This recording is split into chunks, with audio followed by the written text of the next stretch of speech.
Who is responsible for the baldness in males? Fathers or mothers? What do you think? Let's settle this once and for all. You see, if you're a guy and you start going bald very early in life, people often blame your father. But guess what? The gene most linked to male pattern baldness actually comes from the mother. And here's why. Baldness is strongly tied to a gene called the androgen receptor gene, found on the X chromosome.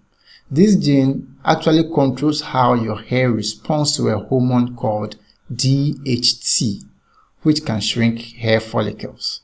The more sensitive the gene is to DHT, the more likely you are to go bald.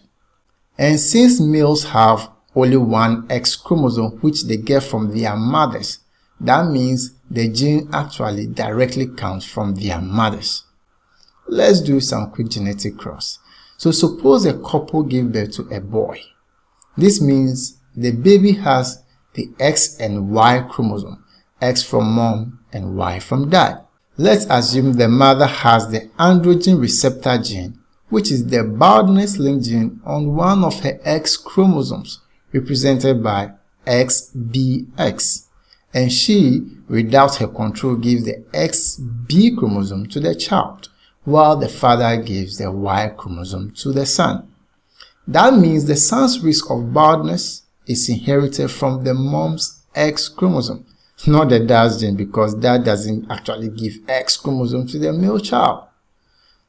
Now, there are other hormones like testosterone and DHT that makes things worse. But the genetic trigger that starts the baldness is actually located on the X chromosome coming from the mother. So the next time someone blames your father or fathers for their receding hairlines, tell them to actually go blame their X and not Y.